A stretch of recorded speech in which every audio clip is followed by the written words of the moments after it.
Assalamualaikum warahmatullahi wabarakatuh. Perkenalkan, nama saya Nur Afifah Ayu Gusmiarni, NIM 857033199. Di sini saya akan menjelaskan dan memberikan contoh tentang jenis-jenis simbiosis dari hasil pengamatan lingkungan sekitar.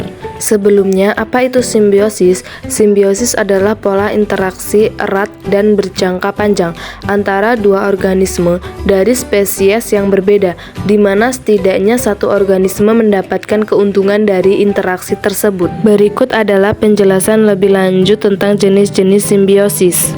Yang pertama, contoh simbiosis parasitisme. Apa itu simbiosis parasitisme? Simbiosis parasitisme adalah hubungan antara dua organisme, yang satu mendapatkan keuntungan dan satu lagi dirugikan. 1. Hubungan tali putri dengan tanaman pagar. Pihak yang dirugikan yaitu tanaman pagar, karena tali putri mengambil nutrisi dari tanaman pagar, sehingga tanaman pagar kurang optimal atau bahkan bisa mati. Pihak yang diuntungkan yaitu tali putri, karena mendapatkan nutrisi dengan menghisap sari makanan dari tanaman pagar. 2. Kacang panjang dengan kutu daun, di mana pihak yang dirugikan yaitu kacang panjang, karena kutu daun menghisap cairan dari tanaman kacang panjang, sehingga tanaman menjadi lemah, daun menjadi rusak, dan pertumbuhan tanaman terganggu.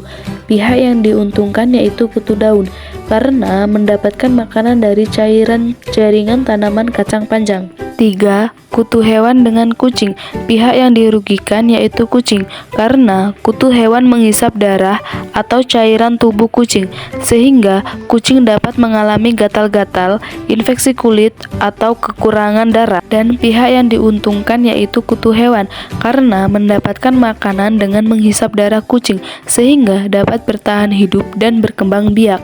Yang kedua, contoh dari simbiosis komensalisme. Apa itu simbiosis komensalisme? Simbiosis komensalisme adalah interaksi antara dua organisme yang berbeda, di mana satu organisme mendapat manfaat tanpa memberikan efek positif atau negatif pada organisme lain yang justru tidak diuntungkan maupun dirugikan. 1. Tumbuhan sisik naga dengan pohon kelapa. Jenis makhluk hidup yang diuntungkan yaitu tumbuhan sisik naga, namun tidak juga menguntungkan atau merugikan tanaman pohon kelapa, karena sisik naga tidak mengambil nutrisi dari pohon kelapa, melainkan hanya menumpang hidup. 2. Bunga anggrek dengan pohon jambu.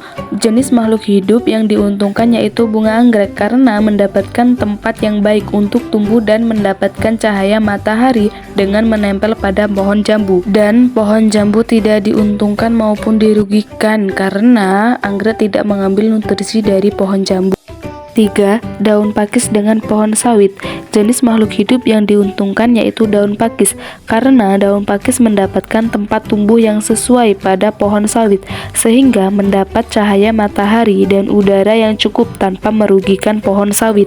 Yang terakhir, contoh dari simbiosis mutualisme. Apa itu simbiosis mutualisme? Simbiosis mutualisme adalah hubungan antara tumbuhan yang saling menguntungkan keduanya.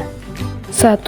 Kacang tanah dengan bakteri Rhizobium, di mana kacang tanah diuntungkan dengan memperoleh nitrogen untuk pertumbuhan, dan bakteri Rhizobium diuntungkan memperoleh makanan seperti mineral, gula, atau karbohidrat, dan air dari tanaman inang yaitu kacang.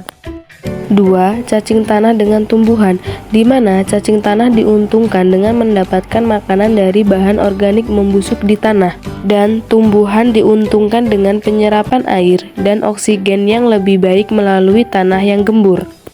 3. Jamur dengan alga pada pohon coklat, di mana jamur diuntungkan dengan memperoleh karbohidrat dan nutrisi dari alga, dan alga diuntungkan dengan mendapatkan perlindungan dan lingkungan yang lembab dari jamur. Itulah jenis-jenis simbiosis yang telah diamati dari lingkungan sekitar. Saya ucapkan terima kasih. Wassalamualaikum warahmatullahi wabarakatuh.